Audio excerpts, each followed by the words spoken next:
Shalom. Oke, terima kasih Pak Hani untuk kesempatannya menyampaikan firman di doa malam hari ini. Bapak Ibu Saudara, hari ini saya akan mengajak saudara untuk kita bertumbuh di dalam Tuhan. Saya percaya Tuhan itu menginginkan kita bertumbuh terus, ya.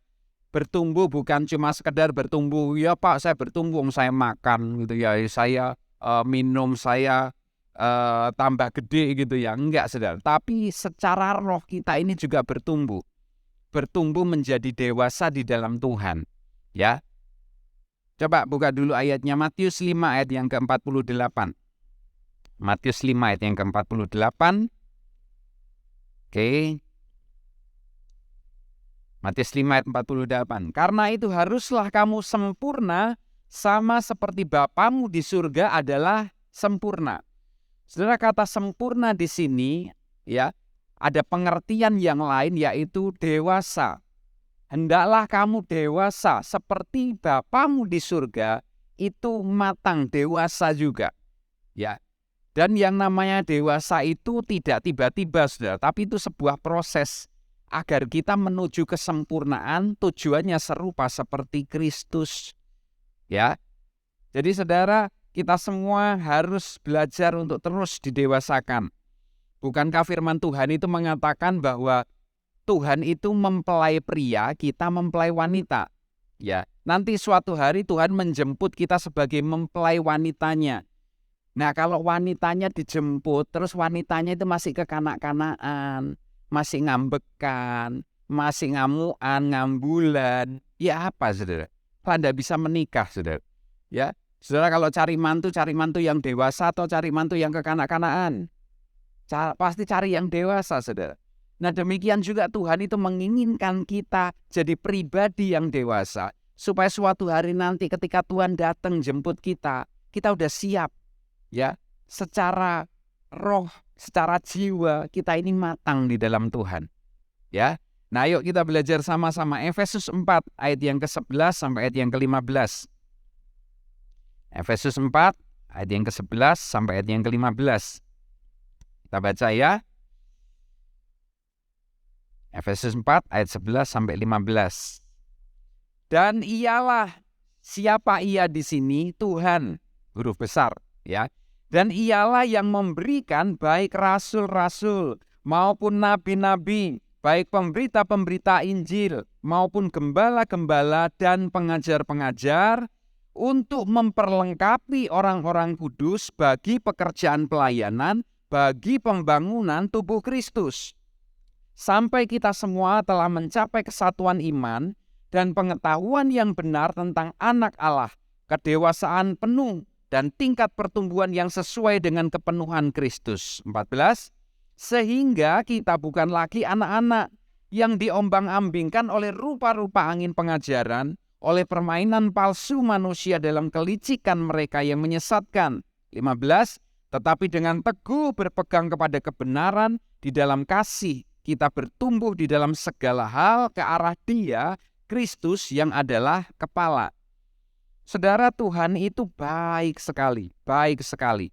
Dia pingin kita bertumbuh, tapi Dia juga menyediakan sarana dan prasarana. Ya, kalau saudara ingin anak saudara bertumbuh dengan baik, kasih makan yang baik dong. Kasih makan yang bergizi dong. Kasih makanan yang benar-benar membuat pertumbuhannya bisa maksimal dong. Jangan anak kecil umur 4-5 tahun terus dikasih rujak. Ya, gak salah kalau terus gitu saudara ya. Kenapa? Karena bukan waktunya. Nah saudara, demikian juga kita ini di dalam Tuhan. Tuhan itu minta kita jadi dewasa. Bukan diculno gitu aja, saudara. Enggak. Tapi Dia memberikan sarana dan prasarana. Apa itu? Dia memberikan, di sini dikatakan, Dialah yang memberikan baik rasul, nabi, penginjil, gembala, pengajar atau guru. Itu semuanya diberikan kepada gereja supaya gereja memperlengkapi jemaatnya, supaya jemaat jadi dewasa di dalam Tuhan. Makanya saudara diajar oleh Bapak Gembala saudara. Kadang Pak Gembala ngundang orang-orang yang punya karunia rasul, karunia nabi, karunia guru, ya. Itu semuanya untuk memperlengkapi saudara. Sehingga saudara punya pengetahuan yang benar tentang Tuhan, dan kemudian saudara bertumbuh menjadi dewasa di dalam Tuhan. Ini pentingnya saudara berjemaat, tinggal di gereja lokal, nggak jalan-jalan, supaya saudara bertumbuh dengan baik, ya, terdeteksi, ketahuan, ya, bertumbuhnya itu ketahuan, saudara. Coba kalau saudara punya tanaman terus hari ini ditanam di sini, terus besoknya dicabut dari potnya pindah pot lain, pindah pot lain, pindah pot lain, ya mati ya saudara. Ya. Nah kita harus tertanam supaya apa? Kita bisa dapat nutrisi-nutrisi yang baik. Diajar oleh guru-guru, ya, dibimbing oleh rasul-rasul, ya, digembalakan oleh gembala saudara, ya. Diajari penginjilan. Puji Tuhan di tempat ini Pak Hani suka sekali penginjilan, hatinya misi, hatinya jiwa-jiwa. Saudara, ini yang harus saudara tahu. Semuanya ini buat apa sih? Menumbuhkan kerohanian saudara jadi matang, jadi dewasa saudara. Sehingga dikatakan apa? Tujuannya adalah sampai kita semua telah mencapai kesatuan iman dan pengetahuan yang benar. Ya, ayat berapa tadi itu? Dikatakan 13, coba dilihat ayat yang ke-13. Tujuan dikasih 5 jawatan tadi adalah supaya kita semuanya mencapai kesatuan iman. Ya, jemaat ini satu iman. Ya, dan kemudian pengetahuan yang benar tentang anak Allah. Kedewasaan yang penuh dan tingkat pertumbuhan yang sesuai dengan kepenuhan Kristus. Ini tujuan saudara bergereja, ini tujuan saudara berjemaat, ini tujuan saudara tertanam di sini supaya saudara menjadi dewasa di dalam Tuhan. Oke. Nah, yang kedua, kita lihat ayat 14. Sehingga kita bukan lagi anak-anak yang diombang-ambingkan oleh rupa-rupa angin pengajaran dan oleh permainan palsu manusia dalam kelicikan mereka yang menyesatkan. Ya, saudara, yang kedua, kita jangan jadi anak-anak terus. Kenapa? Anak-anak itu gampang diombang-ambingkan oleh rupa-rupa angin pengajaran. Ya. Oleh apa? Permainan palsu manusia dalam kelicikan mereka yang menyesatkan. Anak kecil itu gampang dibujui, gampang dibodohi. Dikasih permen sambil ngomong nang ning neng katut. Saya berdoa saudara semuanya dewasa. Kalau ada misalkan tawaran dari luar sana, ayo melo aku yuk. Ayo melo aku yuk. Padahal kemudian tujuannya salah. Saudara ngerti, saudara nangkep. Saudara, dunia sekarang itu penipuan luar biasa. Hati-hati. Saudara mesti dewasa. Saudara mesti ngerti. Saya itu di Instagram saya, saudara, berkali-kali itu ada orang yang follow saya. Instagram itu kalau saya di follow, saya bisa lihat orang itu gitu ya. Nah, kalau orangnya tidak dikunci atau di apa namanya itu, ditutup ininya, saya bisa lihat dia gitu. Berkali-kali saya itu di-invite apa di-follow seseorang yang saya nggak ngerti dia. Kadang cewek cantik, saudara. Ya. Ketika saya lihat gitu ya, saya udah curiga. Ya. Saya udah curiga dan tiba-tiba dia juga nyapa pakai bahasa Inggris. Ya. Saya senang ketemu kamu, bisa nggak kita ngobrol lebih jauh dan lain sebagainya. Setelah saya kasih tahu, saya Kamis kemarin minggu lalu ke rumah teman saya di Bukit Mas ya, apa? Oh, Taman Wisata Bukit Mas ya, wisata Bukit Mas ini sudah. Saya diundang untuk makan malam sama mereka, ya, satu keluarga ini karena istrinya mau ulang tahun gitu ya. Saya diundang di situ. Nah, besoknya ulang tahun, hari Jumatnya, hari Kamisnya saya diundang karena harusnya Jumat tapi saya nggak bisa, dan mereka berharap saya dan istri bisa kumpul dengan mereka, ngobrol-ngobrol, sharing-sharing. Akhirnya Kamisnya kami cuma berdua aja, saya berdua dengan istri, dia berdua dengan suaminya, ya, sepasang gitu. Terus ngobrol-ngobrol, cerita-cerita. Teman saya ini punya pegawai, saudara. Pegawainya itu ketipu 55 juta. Hanya gara-gara Instagram model kayak gitu dulu. Ya. Saudara, ini penipuannya luar biasa. Kalau cewek yang nipu cowok ganteng, foto-fotonya keren-keren gitu ya. Kalau cowok yang nipu cewek cantik, seksi, dan lain sebagainya. Nah, jangan terbujuk. Jangan mudah dibohongi, saudara. Saudara mesti matang, saudara mesti dewasa. Nah, teman saya ini pegawainya kena tipu, nggak langsung 55 juta, enggak. Ya, kenalan dulu, tukar nomor WA, katanya bisnis dan lain sebagainya. Awalnya kirim transfer, ini buat ini 5 juta dulu, terus 10 juta, 15 juta, total semuanya sampai segitu. Dan apa sekarang yang terjadi? Ya hilang. Hilang, sudah. Anak-anak itu mudah ditipu. Jadi saudara mesti matang, saudara mesti dewasa. Ya, satu contoh lagi, saudara. Satu contoh lagi. Saudara nggak tahu apa saudara ada yang ngikutin film di Netflix, gitu ya. Ada satu film di Netflix, judulnya itu adalah In the Name of God. Ya, kayaknya rohani. Memang ini sebenarnya cerita seorang pendeta Kristen di Korea Selatan, saudara. Sekitar tahun 80-an. Pendeta ini punya karisma yang luar biasa. Dia punya karunia kesembuhan. Dia punya karunia mendoakan orang dan lain sebagainya. Khotbahnya juga bagus. Sehingga jemaatnya itu ribuan orang, saudara. Dan kebanyakan anak-anak muda. Mereka menjangkau kampus-kampus dan lain sebagainya. Dan kebetulan juga namanya itu singkatannya JMS. Bukan GMS ya, tapi J. Ya, pendetanya itu namanya Jong Myung Suk. Ya, singkatannya JMS, Jong Myung Suk. Saudara. Tapi ternyata sesat. Sesatnya apa, saudara? Dia suka dengan cewek-cewek yang cantik-cantik, yang langsing-langsing, tinggi semampai. Ya, dia kumpulin mereka. Dan dia, makanya judulnya In the Name of God. Atas nama Tuhan kamu disuruh Tuhan melayani aku.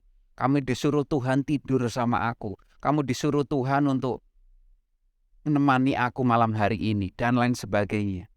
Saudara, kenapa banyak ratusan anak muda yang ketipu dengan model kayak gitu? Kenapa? Karena masih anak-anak. Coba kalau saudara ini penuh dengan firman, dewasa di dalam Tuhan, gak kebujuk dengan hal-hal yang model kayak gitu. Ya, kalau ada tawaran-tawaran yang ayo melok gerejaku, wah enak yang gerejaku, seneng-seneng gitu ya.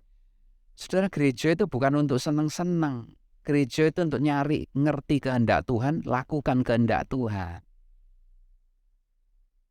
Kano amin sih, saudara. Ya, jadi saudara jangan mudah tertipu. Anak-anak mudah tertipu. Nah, kita lihat ciri-ciri anak-anak seperti apa, ciri-ciri orang dewasa seperti apa. 1 Korintus 13 kita lihat. 1 Korintus 13 ayat yang ke-11. 1 Korintus 13 ayat 11. Oke, coba baca pelan-pelan. Ya, bareng-bareng yuk. 1, 2, 3. Ketika aku kanak-kanak, aku berkata-kata seperti kanak-kanak. Aku merasa seperti kanak-kanak. Aku berpikir seperti kanak-kanak. Sekarang sesudah aku menjadi dewasa, aku meninggalkan sifat kanak-kanak itu. Coba lihat ke depan, lihat ayat ini baik-baik, saudara. Anak-anak itu cirinya bagaimana? Ada 3 di sini. Ya, Ciri anak-anak itu, aku berkata seperti anak-anak. Anak-anak itu nek ngomong gak tahu dipikir. Nyakitin hati ini orang yang gak peduli. Pokoknya aku angger ngomong aja. Saya punya ponakan usia 3 tahun, saudara. Di atasnya ada punya kakak 5 tahun ya di arah itu ya. Ya. Masih anak-anak sekali. Ya, tiba-tiba tetangganya dia seorang ibu melahirkan bayi. Ya, terus kemudian mamanya ponakan saya ini, adik saya, itu nyambangi ke sana ngelihat. Saudara, terus ya bayinya kan ditunjukkan digendong. Ponakan saya usia 3 sama 5 tahun ini ngelihat bayi tetangganya ngomong ini, cek enake ngomongi. Ye, cek eleke bayike. Lu kon mama nih sampai raut mukanya langsung merah, saudara. Aduh, gitu ya. Ngomong di depan ibunya yang melahirkan itu ngelihat bayi ini langsung ngomong, anak kecil. Itu loh, anak-anak itu gitu. Nggak pernah mikir sakit hati orang dibikin, ngomongannya pedes, ngomongannya nggak dipikir, ngomongannya melukai. Dan nanti alasannya gini, aku ini memang orangnya ceplas-ceplos. Aku ini memang orangnya nek mari ngomong ya wis kok. Iya kon wis. Sing nrimo iku lho gak wis gitu loh.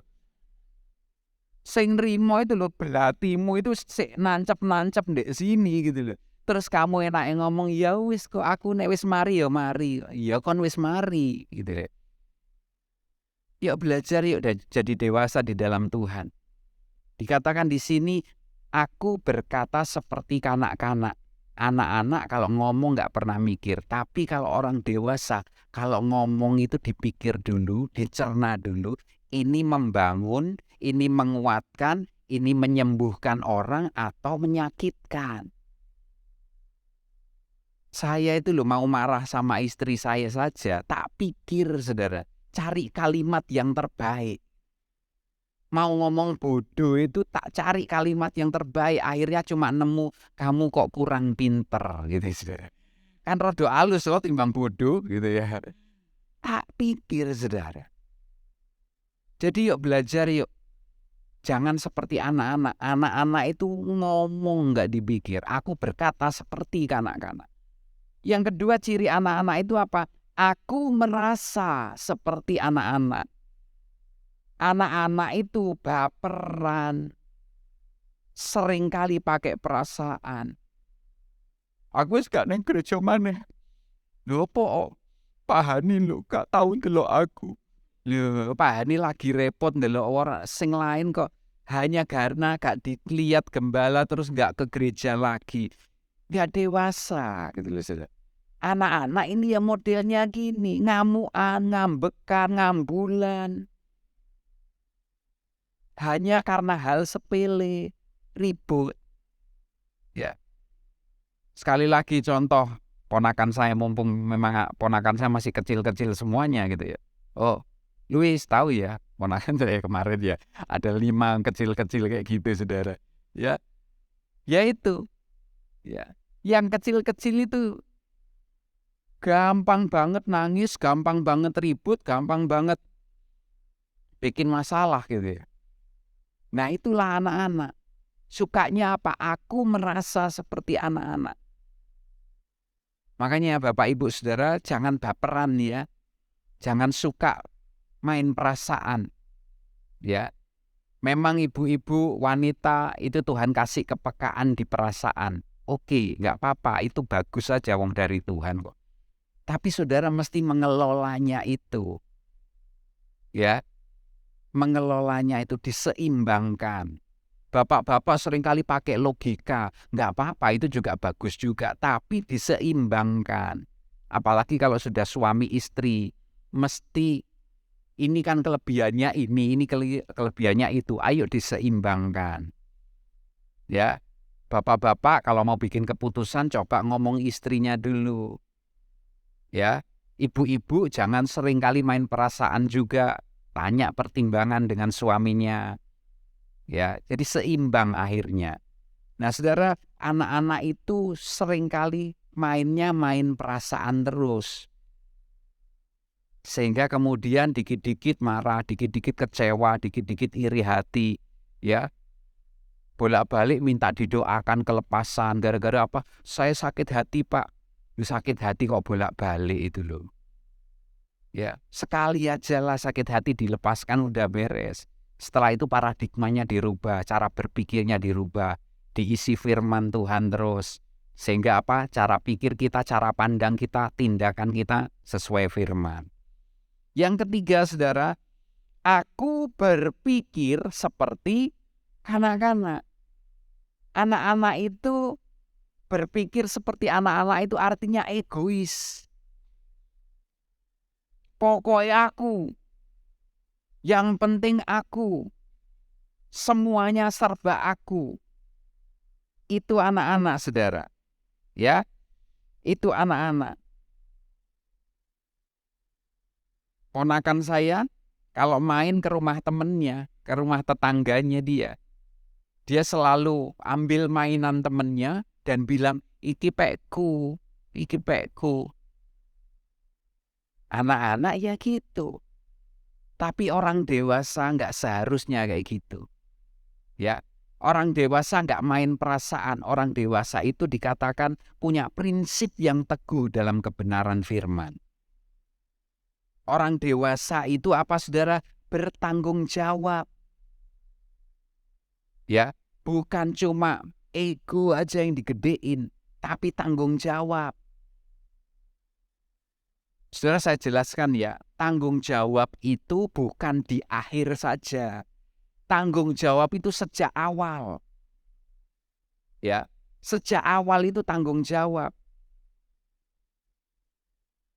Jangan udah nggak karu-karuan, udah selingkuh, sampai selingkuhannya punya anak, baru kemudian menyesal dan kemudian ngomong sama istrinya, ya ma, saya nyesel, saya mau tanggung jawab, terserah mama mau ngapain.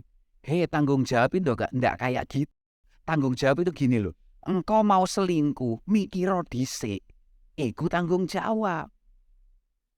Engkau mau lakukan sesuatu, mikir dulu, itu tanggung jawab. Jangan anak-anak muda, wah pacaran, ndak karu-karuan, terus hamil duluan.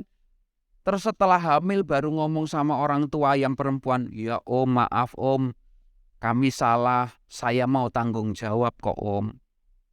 Oleh anakku ya tak kaploki kok. Iku gak tanggung jawab le, gitu ya. Iku nanggung akibat. Bedakan tanggung jawab dan nanggung akibat. Kalau nanggung akibat itu terakhir. Tapi kalau yang namanya tanggung jawab itu sejak awal udah mikir dulu. Engkau mau selingkuh, engkau mau free sex, engkau mau bikin dosa, engkau mau lakukan ini, itu mikir dulu, itu tanggung jawab. Bukan nanti saja, tapi dari awal sampai akhir engkau tanggung jawab. Itu tanggung jawab yang benar. Amin, saudara. Yuk, dewasa. Jangan seperti anak-anak. Ngomong nggak dipikir. Ya. Terus kemudian apa? Rasa-rasa terus. Main perasaan terus. Terus kemudian apa? Mikirnya juga hanya untuk diriku, untuk diriku. Tapi orang dewasa itu apa? Punya penguasaan diri. Orang dewasa itu punya prinsip yang teguh dalam kebenaran firman. Orang dewasa itu bertanggung jawab. Ya. Dan orang dewasa itu ya dia suka menyelesaikan masalah. Kalau anak-anak itu suka bikin masalah. Tapi orang dewasa menyelesaikan masalah. Ya, saudara, kemarin rame ya seorang aparat negara, anaknya mukulin temennya, betul, sampai masuk rumah sakit, ya, sampai akhirnya masuk berita semuanya. Dan akhirnya nggak cuma anaknya yang diusut, bapaknya juga. Sampai akhirnya kekayaannya terbongkar semuanya. Itu gara-gara apa, Saudara? Anaknya sing bikin masalah. Tukaran gitu ya. Akhirnya bapaknya keseret-seret. Sampai akhirnya sekarang kena semuanya. Makanya anak-anak itu suka bikin masalah. Tapi orang dewasa itu suka menyelesaikan masalah. Nah, Saudara, ini rahasia. Rahasia yang saya mau bagikan buat Saudara. Saudara dalam pekerjaan, jangan ngejar duit.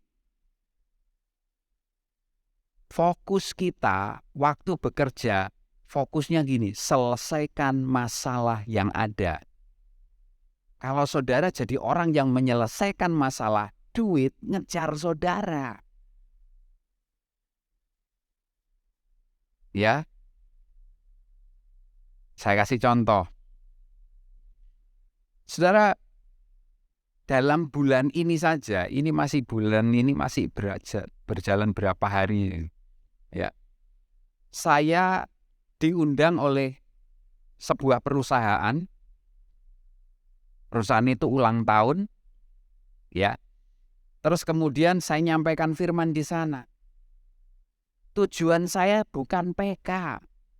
Tujuan saya bukan duit nanti dapat persembahan. No, tujuan saya adalah saya diundang. Saya berdoa sama Tuhan, Tuhan, masalah di pekerjaan itu apa Tuhan? Saya dapat itu, terus kemudian saya sampaikan kepada mereka. Saya ngasih solusi dari Tuhan untuk pekerjaan Saudara. Akibatnya apa, Saudara? Saya kemudian mereka banyak yang berterima kasih, ngomong terima kasih. Ya, kemudian mereka juga memberikan persembahan kasih buat saya terima dengan sukacita. Saudara tahu, nggak lama kemudian baru aja keluar dari perusahaan itu, anak perusahaan yang lain telepon saya. Pak, bisa nggak ngisi di persekutuan keluarga itu? Bos-bosnya ngumpul setiap hari Senin. Dan ini Pak Indra yang diminta untuk ngisi di situ. Saya diminta di situ. Saya ngomong di depan mereka. Saudara, ini perusahaan gede. Sampai ke Singapura ada, Indonesia ada beberapa cabang, Papua ada, Kalimantan ada. Pekanbaru saya diundang juga untuk buka di sana. Besok saya ke Malang untuk buka kantor yang ada di sana juga. Saudara, yang saya lakukan, saya nggak pernah mikir persembahan kasih. Saya nggak pernah mikir duitnya. Yang saya pikir adalah saya mau berikan yang terbaik, saya mau kasih solusi dari Tuhan untuk mereka, selesai. Kalau saudara adalah orang-orang yang menyelesaikan masalah, saudara yang akan dikejar sama duit. Tapi kalau saudara ngejar duit, duit itu punya sayap, isok mabur.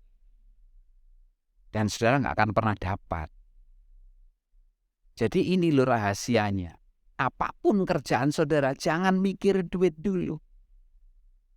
Saya ngajari anak-anak muda di tempat saya, ya, yang saya didik, yang saya muridkan. Saya bilang gini, kamu kalau dimintain tolong, jangan mikir aku dikei piro, aku dibayar berapa, gajiku berapa. Jangan. Kalau kamu dimintain tolong, bilang aja, siap. Apa yang bisa saya tolong? Nah, suatu hari anak muda saya ini pintar bikin video, ngedit video, dan lain sebagainya, saudara. Dan ketika itu ada orang minta tolong sama dia. Tolong syuting no. Aku punya akuarium gede, ada ikan-ikan yang bagus, tolong di syuting ya, di video. Oh iya Pak, siap Pak. Udah dia syuting, saudara. Ketika ditanyai awal itu, ditanyai, kamu berapa harganya? Dia ingat nasihat saya, dia ngomong gini, udah nanti aja, ya, lihat aja hasilnya dulu, kerjaan saya bagaimana. Akhirnya selesai, di syuting, kemudian dibawa pulang, diedit semuanya, hasilnya dikirim. Begitu dikirim, bagus, yang punya ikan seneng kan. Wah, apik ya. Wah, nek gini kamu, nanti kapan-kapan lagi ya. Terus ditanya sama orang ini, aku mesti bayar berapa? Anak muda ini ngomong, udah terserah kok, terserah berapapun. Saudara, orang kalau nggak mikir duit, malah duit datang berkali lipat, saudara. Dia harusnya untuk syuting kayak gitu aja, kan paling syuting kayak gitu, hasilnya ya paling untuk 1-2 menit aja lah. Gitu. Harusnya paling-paling dia dapat ya sekian ratus aja lah. Tapi orang itu memberikan sampai juta nilai. Kenapa? Karena nggak mikir duit. Mikirnya adalah dia punya masalah, apa solusi yang bisa aku berikan. Itu aja. Saudara jangan pernah mikir duit kalau apa-apa. Jangan semuanya dihitung dengan duit. Tapi apa? Selesaikan semuanya dengan baik. Jadi kalau saudara punya masalah, persoalan juga jangan gampang ngomel. Jangan gampang menggerutu. Jangan gampang nyalain keadaan, nyalain orang, nyalain pasangan, nyalain Tuhan bahkan. Tapi yang harus saudara lakukan ketika ngalami masalah, tanya sama Tuhan. Karena seringkali saya melihat justru masalah itu bisa jadi berkat buat saudara. Seringkali saya kasih tahu, masalah seringkali itu bisa jadi berkat buat saudara. Kenapa saya bilang gitu? Karena definisi berkat menurut saya ini, berkat adalah segala sesuatu yang membuat saudara makin dekat dengan Tuhan, itu berkat.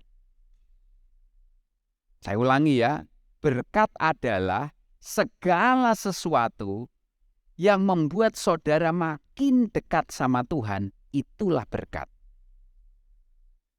Kalau saudara ya dinaikkan pangkat, gaji nambah, tapi malah jauh dari Tuhan, saya kasih tahu itu dudu berkat. Malah masalah itu. Ya. Tapi kalau saudara dinaikkan pangkat, gajimu berkali lipat nambah, kemudian kau ngomong Tuhan terima kasih semua karena Tuhan, dan saudara makin cinta kepada Tuhan, itulah berkat. Anak-anak muda, engkau belum punya pacar, engkau cinta Tuhan. Tapi begitu engkau punya pacar, engkau nggak ke gereja, engkau nggak cari Tuhan, saya kasih tahu, pacarmu itu bukan berkat, itu kutukan. Ya, jadi berkat adalah segala sesuatu yang membuat saudara makin dekat dengan Tuhan, itu berkat. Nah sekarang, kalau saudara dikasih masalah, tapi malah dekat sama Tuhan, berarti masalah itu berkat. Wes lah, kalau saudara melihat itu dengan cara yang benar, saya percaya masalahmu itu akan Tuhan rubah jadi berkat kok. Pasti itu, pasti. Yusuf itu punya masalah berkali-kali, tapi justru di tengah masalahnya dia makin dekat dengan Tuhan, dia sembahyang mbek Tuhan, dia ngandalin Tuhan. Ya akhirnya diangkat Tuhan. Lihat tokoh-tokoh Alkitab, saudara. Mereka semuanya juga punya masalah, tapi ketika mereka punya masalah, mereka makin mendekat, makin cari Tuhan. Ya, Daud ketika pedih hatinya karena anak-anaknya, keluarganya, prajurit-prajuritnya, pasangannya, istri-istri, anak-anak mereka ditawan oleh musuh. Apa yang dia lakukan? Dia menguatkan hatinya untuk percaya kepada Tuhan. Akibatnya apa? Daud bisa meraih, mengambil semuanya itu, plus tambah jarahan, plus menang perang. Tuhan itu kalau mau ngubah masalah jadi berkat itu koyok malik tangan ini, koyok pimpah ini loh saudara. Gampang banget. Hanya Tuhan itu mau membentuk kita kok, memproses kita supaya kita ini dewasa ngadepin setiap masalah itu. Yang terakhir, ayat yang ke-15. Tetapi dengan teguh berpegang kepada kebenaran di dalam kasih, kita bertumbuh di dalam segala hal ke arah Dia, Kristus yang adalah kepala. Nah, saudara lihat sini baik-baik. Ya, bagaimana kita menjadi dewasa? Menjadi dewasa itu gini, saudara. Engkau berpegang teguh kepada kebenaran. Pegangan kita itu cuma satu. Firman Tuhan, kebenaran. segala sesuatu dalam hidup kita pusatnya harus firman Tuhan, bukan yang lain. Kalau saudara nggak pegang firman Tuhan, nggak pegang kebenaran, seringkali engkau melakukan pembenaran. Orang kalau nggak pegang kebenaran, seringkali melakukan pembenaran. Pembenaran itu apa? Membenarkan dirinya, membenarkan caranya, membenarkan hidupnya. Padahal salah. Tapi kalau orang pegang kebenaran, dia gampang dibentuk, gampang dididik, gampang didewasakan. Tapi kalau orang sukanya pegang pembenaran, iku biasane ngeyelan. Ya, dikasih tahu. Ya, misalkan, ayo setia sama keluarga, ayo jangan selingkuh. Ono ae alasan, ya apa Pak, bojoku lu wis saiki wis tuwek. Bojoku gak iso apa-apa, itu pembenaran. Kebenarannya apa? Kebenarannya adalah Tuhan menciptakan sudah dalam pernikahan sampai maut memisahkan. Nek maute durung memisahkan, ojo diceluk-celuk maute gitu ya. Tuhan ambil istriku Tuhan, gitu ya. Jangan gitu ya. Jadi tidak ada pembenaran, pegangan kita cuma satu, firman Tuhan, yaitu kebenaran. Udah, nggak boleh ditawar-tawar. Kebenaran. Saudara, Kamis kemarin kan saya cerita tadi ketemu sama teman saya ini. Dia sebenarnya juga adik rohani saya, tapi nggak satu gereja gitu ya.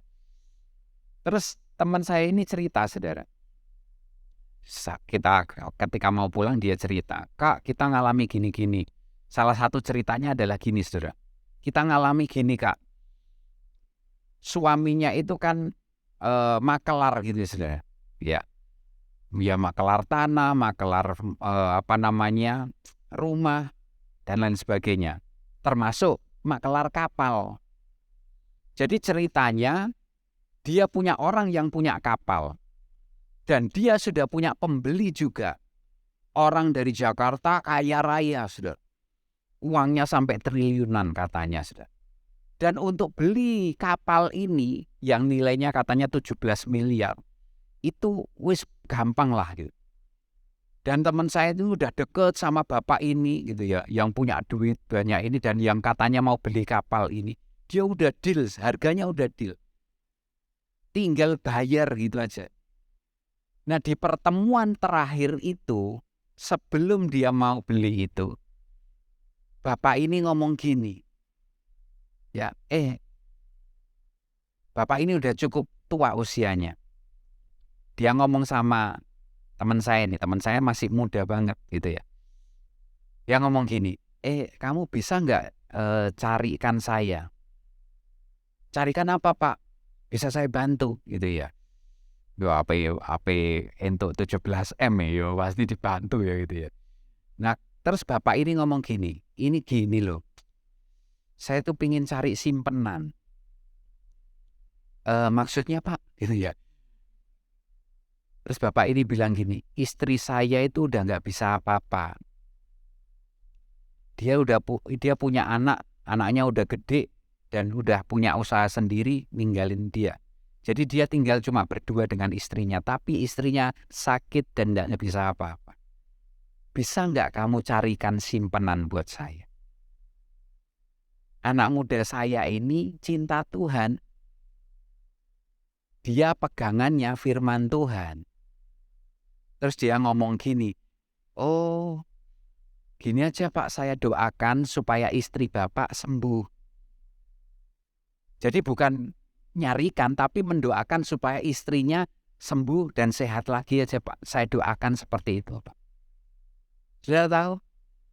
Akhirnya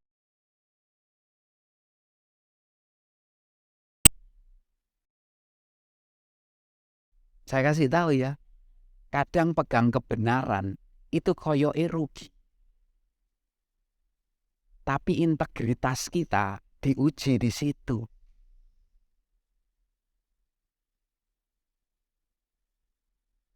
Saya ini juga barusan diuji, saudara. Tapi ujiannya saya ya karena hamba Tuhan ya beda gitu ya. Ujiannya tadi ini, jadi ceritanya gini, besok siang 11:30 saya itu pelayanan di Benowo, di sampah-sampah itu saudara. Itu kan ada perusahaan yang mengelolanya, itu setiap Jumat ada persekutuan ya, 11:30. Terus tadi waktu perjalanan ke sini, perusahaan yang biasa saya layani itu telepon saya. Pak, bisa nggak ngelayani di tempat kami? Kapan? Besok, Pak. Jam berapa? 11:30. Di Malang, kami ada pembukaan toko baru. Saudara, saya kasih tahu, yang ngundang saya itu, kalau ngasih persembahan, dibanding yang di Benowo, itu 10 kali lipat. Saya bisa saja dengan gampang ini, wah Benowo tak batal no ayo, eman nih 10 kali lipat persembahan kasih. Saudara, tapi saya punya integritas. Saya ngomong, waduh sorry ya sama sekretaris perusahaan itu. Sorry, saya jam 11:30 sudah ada pelayanan di Benowo. Wah, enggak bisa ya Pak ya? Iya, sorry ya. Mungkin lain kali. Udah, saya tutup. Dan saya kasih tahu, enggak ada terbersit sedikit pun untuk seperti tadi itu. Weh sing kono tak batalin sing kene tak terima. Ini lebih gede kok. Enggak. Saya nggak mau, integritas saya di situ, saya udah janji dulu di sana, ya udah berapapun yang nilainya berapapun saya nggak peduli, pokoknya saya udah janjian dulu di sini. Selesai. Udah saya nyantai aja. Nggak lama kemudian ditelepon lagi. Pak, ini Pak Bos bilang gini. Kan saya ngomong sama sekretarisnya nggak bisa jam segitu. Pak Bos tetap minta Pak Indra yang layani, bisanya jam berapa? Saya putuskan jam 3 kalau mau. Saya dari Benowo, perjalanan balik ke Malang kira-kira 2 jam. Pelayanan di Benowo kan 1 jam, biasanya mereka memang seperti 1-2 jam saya ke Malang kalau mau. Oh iya Pak, nggak apa-apa Pak. Lihat ya, saya cerita ini hanya sekedar cerita bahwa kalau engkau berdiri teguh pada kebenaran firman, berkat nggak akan kemana, berkat juga ngejar saudara. Yang terakhir dikatakan di sini apa? Bertumbuh dalam kasih Kristus. Saudara, orang yang dewasa, cintanya, kasihnya itu bertumbuh. Kasih kepada Tuhan, kasih kepada sesama. Harus terus bertumbuh. Ya. Jangan jadi anak-anak terus. Dulu waktu kita anak-anak secara rohani, anak-anak itu kan aturannya akeh saudara. Ya, anak-anak itu sifatnya gini, boleh, nggak boleh, boleh, nggak boleh, itu anak-anak. Ya, nggak apa-apa kalau memang porsinya masih anak-anak, ya dikasih porsi anak-anak. Tapi kalau sudah dewasa, ya harus bertumbuh dong. Contohnya, anak-anak umur 5 tahun pegang pisau, kita langsung teriak semua, gitu ya. Tapi kalau dia sudah SMA atau udah kuliah pegang pisau, kita ngomongnya apa? Mau ngapain? Betul saudara? Bukan lagi dilarang karena dia udah tahu. Beda lagi kalau kemudian dia sudah jadi ibu-ibu, terus pegang pisau, kita perlu tanya enggak? Ya enggak perlu lah, dia udah tahu mau ngapain. Betul enggak saudara?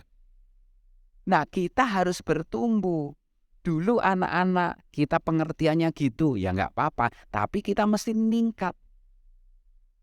Kita mesti meningkat. Yuk kasih kita makin meningkat yuk. Kepada Tuhan, kepada jiwa-jiwa juga. Satu kisah di Alkitab menutup khotbah saya hari ini. Saudara masih ingat kan cerita tentang anak yang hilang. Anak yang hilang itu ceritanya ada seorang bapak punya 2 orang anak. Yang satu bungsu, yang satu si sulung. Si bungsu minta duit bagian warisan kepada ayahnya. Singkat cerita dikasih. Kemudian pergilah dia ke negeri yang jauh, foya-foya dengan pelacur, ngabisin duitnya. Akhirnya habis, jatuh miskin. Kemudian mau makan ampas babi sampai nggak bisa. Kemudian dia punya pikiran, papaku loh pegawainya akeh. Nggak ada yang kekurangan makan. Lah aku kok kekurangan makan. Wis aku tak pulang aja. Pulanglah dia. Dari jauh papanya ngelihat. Apa yang dilakukan papanya? Dia berlari ngejar anak itu. Nemui anak itu. Bungsu ini saudara. Lakukan, panggil pegawainya, kasih jubah. Panggil lagi pegawainya, kasih cincin. Panggil lagi pegawainya, kasih sepatu.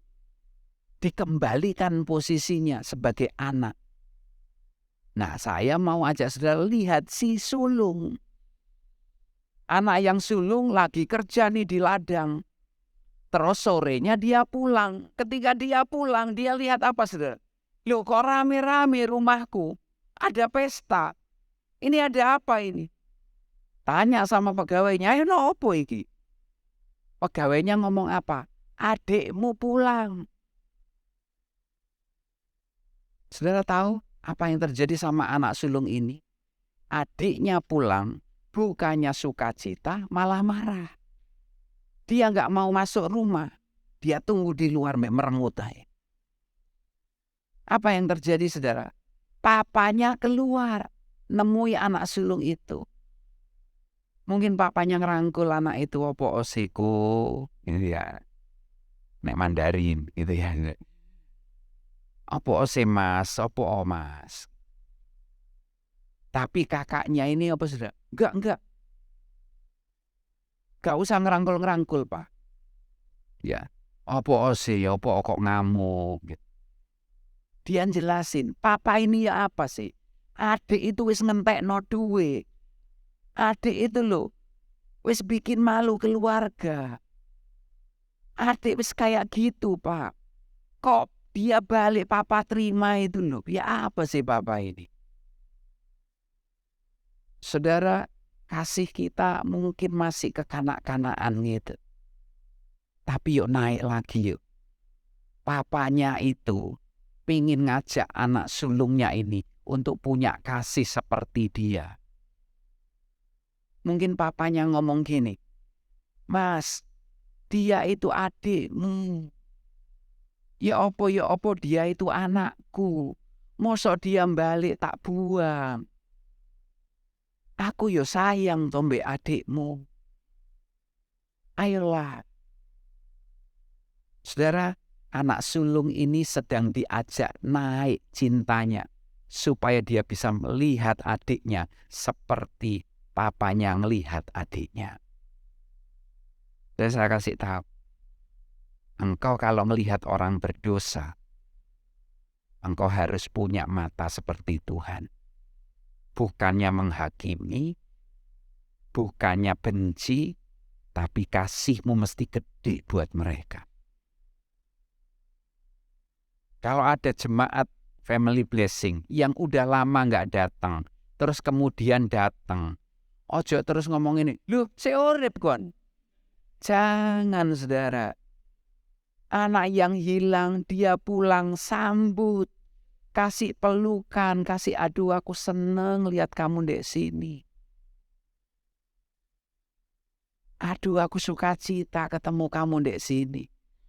Ayo ojo lu ngomane ya. Bertumbuh sama-sama dek sini yuk. Ini loh yang harus dikerjakan. Banyak orang itu melihat dengan penghakiman.